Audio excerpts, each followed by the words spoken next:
प्रेमाने बोला धन्यरंकारजी. ओम रामकृष्ण हरी. या आपल्या आध्यात्मिक जागृती चॅनलवरती कोणी श्रोते नवीन असतील तर त्यांच्या चरणी नतमस्तक होतो, त्यांना प्रार्थना करतो, विनंती करतो की तुम्ही व्हिडिओ व्यवस्थित ऐका आणि ऐकल्यानंतर आवडल्यास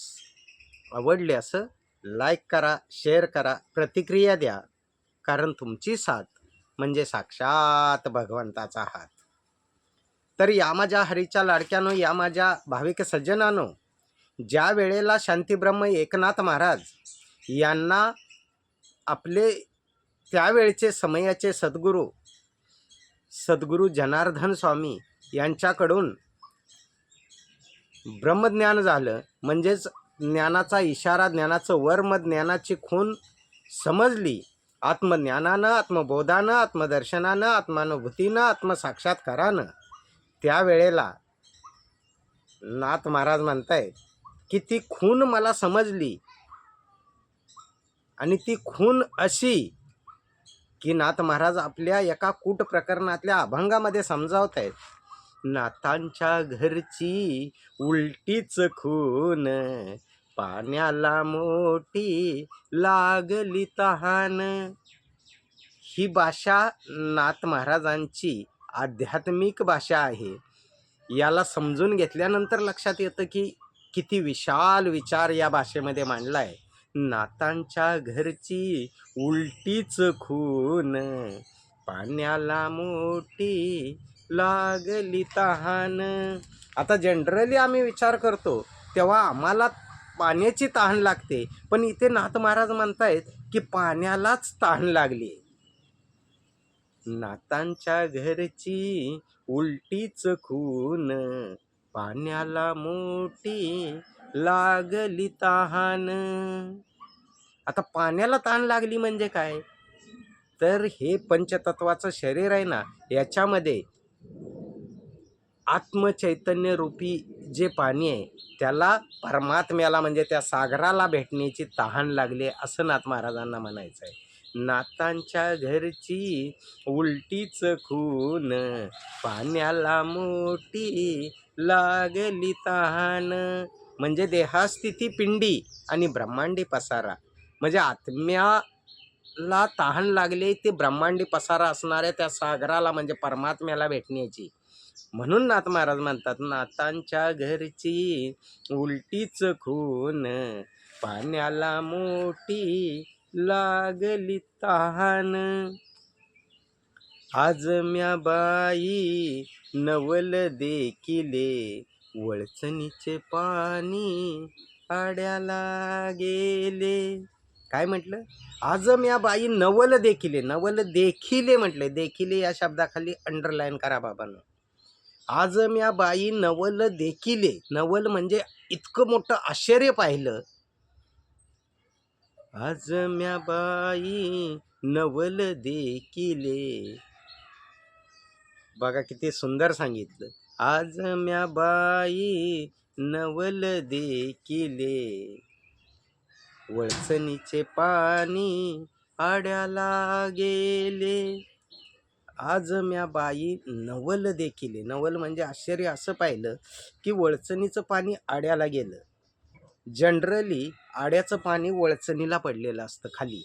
पत्र्याचं पाणी जे पाऊस पडल्यानंतर लाईनीनं पडतं त्याला वळचण म्हणतात. इथे नाथ महाराज म्हणतायत की अध्यात्मात असं झालं माझ्या बाबतीत की वळचणीचं पाणी आड्याला गेलं. काय? नवल पाहिलं. नवल काय? आश्चर्य पाहिलं. ज्ञानदृष्टीनं त्या परमात्मा रूपी ब्रह्मज्ञानाचं आश्चर्य पाहिलं. जेथे जातो तेथे तू माझ्या संगती असा परमात्मा पाहायला मिळाला. व्याप्त असणारा परमात्मा प्राप्त करून घेतला आत्मज्ञानानं, आत्मबोधानं, आत्मदर्शनानं.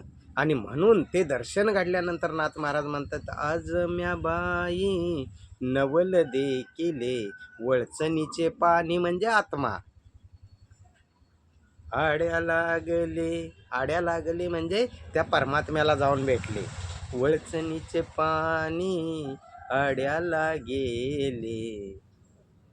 पुढे नाथ महाराज म्हणतात की मग मला आता जाणवायला लागलं, समजायला लागलं. शेतकऱ्याने शेत पेरिले, शेतकऱ्याने शेत पेरिले. शेतकरी म्हणजे हा परमात्मा, ब्रह्मांड नायक, विश्वविधाता, की जो सृष्टी निर्माण करता तो सृष्टीपूर्वी होता, मग तयाची ही सत्ता निर्माण झाली. कुलाळ पात्रापूर्वी आहे पात्र म्हणजे कुलाळ नव्हे, तैसा देव पूर्वीचा आहे पाषाण नव्हे सर्वता. तर नाथ महाराज म्हणतायत की त्या शेतकऱ्याने म्हणजे परमात्म्याने, ब्रह्मांड नायकाने, त्या विश्वविधात्याने शेत पेरिले म्हणजे ही सृष्टी, संपूर्ण सृष्टी निर्माण केली. हे शेत पेरलं आणि म्हणून म्हटलं शेतकऱ्याने शेत पेरिले, शेतकऱ्याने शेत पेरिले, राखणदाराला त्याने गिळले. या शेतीची राखण करण्यासाठी परमात्म्याने आपल्या जवळचा अंश म्हणजे आत्मा हा राखण करण्यासाठी पाठवला, परंतु त्या मायोपाधिक पंचतत्वाच्या शरीरामध्ये तो विलीन झाला, म्हणजेच गिळून टाकलं त्या मायेनंच त्या आत्म्याला. आणि तो एवढा जखडला, 83,99,999 योनी त्याला फिराव्या लागतात. जन्म मरणाच्या फेऱ्यात तो अडकला. पुनरपी जननम पुनरपी मरणम पुनरपी जननी जठरे शयनम. त्याच्यामध्ये तो अडकल्यामुळं नाथ महाराज म्हणतात शेतकऱ्याने शेत पेरिले. सृष्टीरूपी शेत, शेतकऱ्याने म्हणजे विश्वविधात्याने, परमात्म्याने हे शेत पेरलंय. शेतकऱ्याने शेत पेरिले, राखणदाराला त्याने गिळले. नातांच्या घरची उलटीच खून, पाण्याला मोठी लागली तहान. त्याच्याही पुढे जाऊन नाथ महाराज म्हणतायत हंडी खाऊन भात टाकिला, बकऱ्या पुढे देव कापिला. हंडी खाऊन भात टाकिला. जनरली आपण भात खातो आणि हंडी खरकाट्या भांड्यात टाकतो, पण इथे नाथ महाराज म्हणतात हंडी खाऊन म्हणजे काय म्हणायचं आहे, तर ज्या हंडीमध्ये हा सृष्टीरूपी भात आहे, तो भात आहे, तो सृष्टी आहे, ती नाशिवंत आहे, ती टाकून दिली आम्ही. माझं उगाच म्हणशी काही नाही रणारा, तुझं जिथल्या तिथं जाशी टाकून शरीर सुद्धा ये नाही तुझं. मी कोण आहे, कुठून आलो, कशासाठी आलो आणि मला नेमकं कुठं जायचं आहे याची जाणीव झाल्यानंतर नाथ महाराज म्हणतात हंडी खाऊनी म्हणजे ब्रह्मांड, ते विश्वविधात्याचं ब्रह्मांड आम्ही प्राशन केलं ब्रह्मज्ञानाद्वारे. म्हणून म्हणतायत की ती हंडी आहे ती आम्ही प्राशन केली.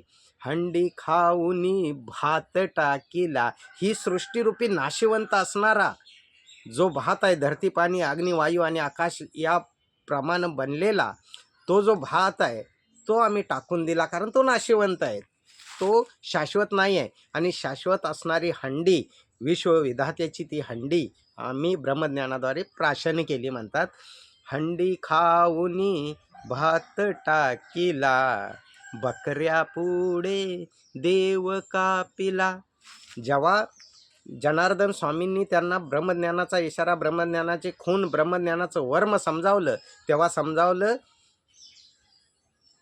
की ही माया नाशिवंत आहे आणि शाश्वत फक्त परमात्मा आहे. याचे तुकडे करून दाखवले आणि माया सोडून द्या आणि राहिलेला परमात्मा आहे, तो अंगसंग आहे असं दाखवत असताना बकऱ्यापुढे देव कापिला म्हणजे काय, बकरा म्हणजे आपलं अज्ञान. ज्याप्रमाणे आम्ही म्हणतो ना, अरे काय त्याला सहज बकरा बनवलंस रे, म्हणजेच याचा अर्थ त्याच्या अज्ञानाचा तो फायदा घेऊन त्याला बकरा बनवलं. इथे नाथ महाराज म्हणतायत की बाबा रे, बकऱ्या पुढे देव कापिला म्हणजे वेगळं करून दाखवलं की ही सृष्टी ही नाशिवंत आहे, त्याला वेगळी करा, आणि राहिलेला आहे तो परमात्मा, त्याच्या सत्तेशिवाय झाडसुद्धा हलत नाही आहे, पानसुद्धा हलत नाही आहे, असं जे आपण म्हणतो ती सत्ता जाणून घ्या जी अंगसंग आहे.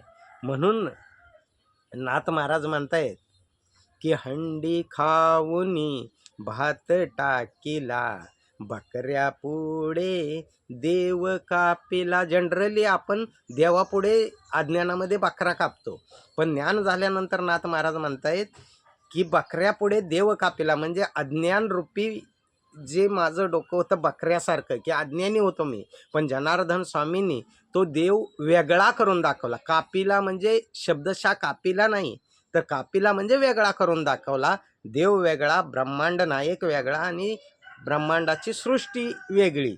ज्याप्रमाणे निर्माता वेगळा आणि निर्मिती वेगळी. पिक्चरचा निर्माता एका साईडला आणि निर्मिती एका साईडला. तद्वतच हा निर्माता आम्हाला वेगळा करून दाखवला. म्हणून म्हटलंय की हंडी खाऊन भात टाकीला, बकऱ्या पुढे देव कापिला. हे कधी कळालं नाथ महाराज म्हणतायत, जेव्हा त्यावेळचे समयाचे सद्गुरू जनार्दन स्वामी माझ्या जीवनामध्ये आले. म्हणून नाथ महाराज म्हणतात, एका जनार्दनी मार्ग हा उलटा, जो जाणेल तो गुरु घरचा बेटा. एका जनार्दनी मार्ग हा उलटा. एकनाथ महाराज म्हणतात, जनार्दन स्वामी माझ्या जीवनात आले आणि तुम्हाला सांगावं असं वाटलं की हे ऐकायला जरी उलटं सुलटं वाटत असलं, जो जाणेल तो गुरु घरचा बेटा. ज्यांनी संपूर्ण समयाचे वर्तमान सद्गुरू यांच्याकडून आत्मज्ञानानं, आत्मबोधानं, आत्मदर्शनानं, आत्मानुभूतीनं, आत्मसाक्षात्कारानं ते नवल पाहिलंय. आज म्या बाई नवल देखिले, वळचणीचे पाणी आड्याला गेले. ते नवल ज्यांनी पाहिलंय तो गुरु घरचा बेटा, तो खऱ्या अर्थानं त्या आध्यात्मिक गुरुला शरण गेलेला बेटा आहे म्हटले. म्हणून वैष्णवराज श्रीमंत ज्ञानेश्वर माऊली म्हणतात की म्हणून जाणतेने गुरु भजिजे, तेने कृत्य कार्य होईजे, जैसे मूळ सिंचने सहजे, शाखा पल्लव संतोषेती. तर या माझ्या हरीच्या लाडक्यानो, या माझ्या भाविक सज्जनानो, या श्रद्धेचा नमस्कार करा आणि खऱ्या अर्थानं आत्मज्ञानानं, आत्मबोधानं, आत्मदर्शनानं, आत्मानुभूतीनं, आत्मसाक्षात्कारानं त्या हरीला पाहून खऱ्या अर्थानं डोळस भक्ती करायला सुरुवात करा. तुका म्हणे कैसे आंधळे हे जन, गेले विसरूनी खऱ्या देवा. म्हणताय ना मुकाने की देव एक आहे, म्हणताय ना मुकाने देवाची करणी आणि नारळात पाणी, म्हणताय ना मुकाने आले देवाजीच्या मना, तेथे कोणाचे काय चाले ना, म्हणताय ना मुकाने त्याच्या सत्तेशिवाय झाडाचं पान सुद्धा हलत नाही आहे. मग कधीतरी जिज्ञासा निर्माण करा, कधीतरी तहान निर्माण करा, कधीतरी भूक निर्माण करा, कधीतरी प्रश्न निर्माण करा की कणाकणामध्ये सामावलेली अशी परमसत्ता, असा ईश्वर मला जाणायचा आहे, मला पाहायचा आहे त्या परमात्म्याला. जर अशी तहान आणि भूक निर्माण जर झाली हा व्हिडिओ ऐकल्यानंतर, तर तुमच्या गावामध्ये आजूबाजूला कुठेही निरंकारी सत्संग चालत असेल, तिथे तो ज्ञानाचा इशारा, ज्ञानाचा बोध, ज्ञानाचं वर्म समजावलं जाईल आणि ते वर्म समजावल्याच्या नंतर तुम्ही सुद्धा संत शिरोमणी नामदेव महाराजांसारखं सगळ्या जगाला ओरडून सांगणार की बाबांनो, तुझी या सत्तेने वेदांशी बोलणे, सूर्याशी चालणे, तुझी या बळे, ऐसा तू समर्थ ब्रह्मांडाचा धनी, वर्म हे जाणूनी शरण आलो. मेघानी वर्षावे, पर्वती बैसावे, वायूने विचरावे सत्ते तुझे, नामा म्हणे काही न हले साचार, प्रभू तू निराधार पांडुरंगा. त्यासाठी तुम्हाला नाथ महाराजांनी सांगितलेल्या मार्गाने जावं लागेल. कोणता मार्ग? नातांच्या घरची उलटीच खून, पाण्याला मोठी लागली तहान. आत्मचैतन्य रूपी जे पाणी आहे त्याला ब्रह्मांड नायकाची म्हणजे विश्वविधात्याच्या त्या सागराला भेटण्याची ती तहान लागलेली आहे. आपण रेडिओवरती ऐकतो ना, कुठे शोधिसी रामेश्वरन, कुठे शोधिसी काशी, हृदयातील भगवंत राहिला, हृदयातून उपाशी. मग हृदयात असणारा आत्मचैतन्य रूपी जो भगवंत आहे तो हृदयातच उपाशी राहिलेला आहे. त्याला त्याच्या मूळ स्थानाला म्हणजे परमात्म्याला भेटायचं आहे. पण ते भेटण्यासाठी, तो हरी प्राप्त करण्यासाठी एकच उपाय आहे. नाथ महाराज म्हणतात, हरिप्राप्तीशी उपाय, धरावे संतांचे ते पाय, धरावे संतांचे ते पाय, धरावे संतांचे ते पाय. म्हणून या माझ्या हरीच्या लाडक्यानं व्हिडिओ व्यवस्थित ऐका आणि ऐकल्यानंतर लाईक करा, शेअर करा, प्रतिक्रिया द्या. कारण तुमची साथ साक्षात भगवंताचा हात आज संपूर्ण विश्वभरामध्ये निरंकारी मिशन तोच शुभ संदेश देते की बाबांनो, भक्ती करत असताना डोळस करा. त्या ईश्वराचं ज्या नाव घेताय त्या ईश्वराला जाणून भक्ती करा. अहो, साधा मार्केटमध्ये माणूस भेटला तर ओळखीचा असेल तरच आम्ही चहा पाजतो, तो सुद्धा तुम्ही ओळखीचा असाल तरच चहा पाजतो. तद्वतच ज्या देवापुढे आम्ही आमचं दुःख मांडतोय त्या देवाला ओळखतच नाही आहे, तो तुम्हाला ओळखत नाही आहे. मग तुम्ही असं भक्ती करण्यात अर्थ काय आहे?